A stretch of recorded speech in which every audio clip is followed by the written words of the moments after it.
Hey there, it's Laura Workala with Sew Ingenious on YouTube at Laura's Sewing School in Arlington, Massachusetts. So I'm back again on my Citrus Starburst quilt. We're in the home stretch now on it. It's been quilted. It's got a wonderful, you can see the quilting stitches, which are really pretty. It's got a variegated thread, maybe a few darker tones than I actually anticipated, but I like the thread a lot, and I like the quilting pattern. It's kind of it's called Free Feathers or something like that. And the back is this really nice flannel with some great tones that go with the oranges and such in this quilt. And it's flannel. I pre-washed the flannel. I did not pre-wash the K-Facet fabrics on the front. The flannel on the back is designed by Valerie Wells. She's a wonderful fabric designer. It was a free spirit, I think, but it was out of print. But I knew about the existence of it, and I thought they go really well with K-Facet quilts in his fabrics. So I looked it up online and ended up finding it and ordering what I needed to for this quilt. So I'm at the point where I need to put on my binding, and you'll see I made my binding. I did a video on making a binding and matching stripes. So what happens with my binding here is that you see I match the stripes in both directions. Like I'm trying to feel for the seam. Woo! Let's see, it's here somewhere. They were pretty far apart because it was a big piece, a big square of fabric. Oh, here's a seam. Let's see, I need to feel for it. Isn't that's good? Okay, so there's a seam right here, right there between the green and the two tones of green. And to prove it, there we go. So I sewed there. Oh, that's my dog ringing the bell. And then the next seam is one done across the stripe. So I tried to match the stripes. Not always perfect, but close enough, okay? So I want to do one thing before I put on the binding, and it may end up being two videos here, but anyway, you can see when I trimmed it, got rid of the extra backing and batting. Some of the edge opened up because I must have taken off the stitches the long armor did. But also sometimes there are places, like any time there's a half hexagon here, see right here, that edge is bias and that can stretch out. So sometimes if you have an edge to a quilt that's a little wavy, you can shrink it down before you put the binding on so you don't have a wavy edge quilt forever. So I'm going to show you how to do that first. I'm just going to do this on the long edges because it just seems like that's the only place it's needed. And what it is you're basically going to sew fairly close to the edge. In fact, I think got to turn the machine to use it, right? I'm going to sew with the needle way over. Okay, it's right here. I'm trying to get this so you can see what I'm going to be doing. It's right here. Hard to see because it's silver on silver. I'm going to just use the side of the foot as my guide, so I have something easy to guide with. And I'm not going to really worry about doing it here because this edge, being the outside of a hexagon, is on the grain, so that doesn't stretch out. But this edge here in the whole hexagon, that is on the bias, and I want to just shrink that a little bit.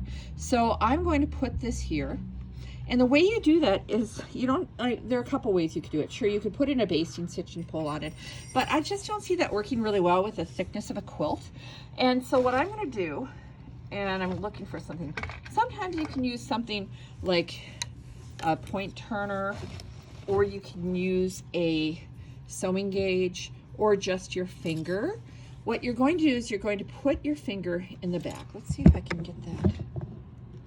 I wonder if I could get it to go down here a little bit. It's hard because what I've got this on may not necessarily support it.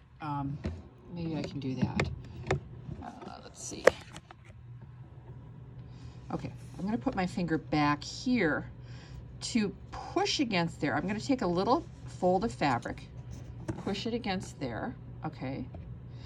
And I'm going to hold it in there as I stitch, okay? I can do it that way, or sometimes I'll just do this because that feels like I can get more of a pressure by pushing it, angling it like that. I think that's what I'm going to use. Oops, have this stop down. And oh, I'll just use like a 2.5 stitch. So what I'm going to do here is I'm going to go like this and let that go for maybe 1.5 inches or something, and then let it out that extra. Whoops, that's kind of slippery. Maybe I'll use the end of my sewing gauge. It's going to force more fabric into each stitch. And then when you let it go, I'm going to just do this one hexagon to show you. I don't feel like I need to do the outside of a hexagon, but this is like the halfway point of a hexagon. And like I said, those edges are biased, okay? So now what happens is that you can't necessarily tell that I shrunk it because it's flat, okay? But this is very straight and flat in a way that it wasn't before because it was a little stretched out. Now I'm going to also tell you another trick that I did that probably helped, is that anywhere there was on this edge, since this edge was going to get attached to the quilter's setup with the long edge was going to get attached to the quilter's setup, and it was going to get pinned. I was really concerned about the bias edges in the middle of the hexagons, because this is a whole hexagon here, a half hexagon here, a whole half, you know, they kind of go back and forth, okay? Let's see. You can kind of see it here. So see, here's a whole one, here's a half one, here's a whole one, here's a half one. So these edges are biased. These outer edges here are on the grain, but those that are pointing toward the center of the large hexagon, those are biased, okay? So what I did before I gave it to the quilter is I took a very lightweight stable interfacing called Touch of Gold. I'm not sure who makes it, but it's called Touch of Gold. You might be able to find, I think I found something similar at some special dressmaking sites, but basically Touch of Gold is the name of it. And it's very lightweight. You can see through it. It's a very fine woven, and it's fusible. So I actually, I don't think you can, I don't know, maybe you'll be able to see it. If there's space to open this up. It's white, so I don't know that you're really going to see it, but it's in there. And here, let's just do this.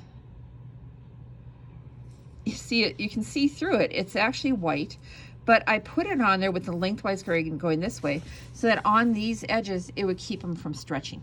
All right, so I did that, but I still felt like it was a little wavy when I got it back, which I thought could happen. So I decided I'm going to sew across these sections. Plus, these were not exactly straight. Some of them like went outward a little bit. I mean, exaggerating it with my finger, but I wanted to straighten it out when I trimmed it. So anyway, that meant I cut off the stitching the long arm put in, because when you long arm quilt, you always stitch the edge of the quilt down like 1/8 or even less from the edge, so you don't get any foldovers. All right, so I'm going to try this again here. I'm going to start a little behind here, a little behind, and push a fold into the back of the foot like this. And I'm going to push like this. I'm going to get more torque this than even if I use my finger. I could use my finger, but I'm going to use this instead. Okay, so now I'm going to let that feed and then let it go. So I'm going to, you know, like hold that firmly. I mean, you know, I'm putting a dent in my finger. I don't know if you can see that. There you go. I'm pushing that hard, okay? And then I'm going to go here, and I'm going to go like this. A little bit more. And that's going across the center, so that may not be so bad, because that hexagon I had in the center, the applique, was on the grain, but I'll still just sew across here. And then when I release it, I put another fold in behind there. And that forces, like I said, it forces more fabric into the edge. And you'll see that this isn't shrunk, it's just flatter. And so it doesn't look like I shrunk it, but I did. You know, I stabilized it. So that way I never have to worry about the edge being wavy when I'm hanging the quilt, which looks terrible if it is wavy. Now here, because I guess I cut off the stitching here, I can probably just sew that, because that's on the grain. You can even see the stripes. that would be on the grain. That's a really cute, that was a really nice case to put into this quilt. I actually added it to the kit. I'm going to veer out here because now the grain line is this way, and so this is on the bias. All right.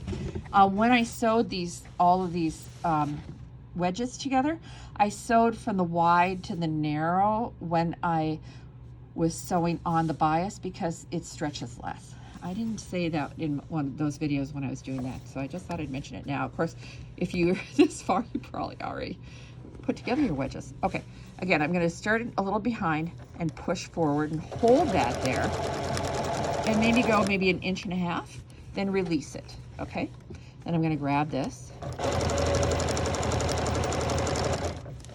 and release, and then continue. Now I know that I'm doing a seam allowance that's smaller than my seam allowance when I put the binding on. I already checked what I would do for a binding seam allowance. I ended up deciding, I always do French binding on quilts. Very rarely do I not. French binding is where you do, you fold you cut the bias strips wide enough that you can fold them in half, and you sew the raw edges here and wrap the fold around and catch it on the back.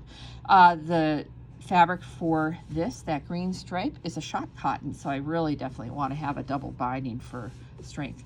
Now I'm coming up here, this is on the grain, and it doesn't feel like it's wavy or anything, so I'm just going to cut that thread.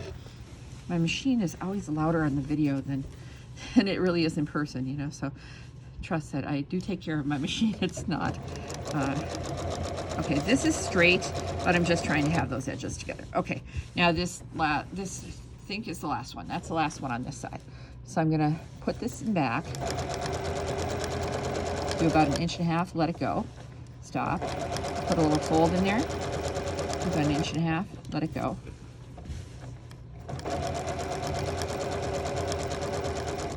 All right.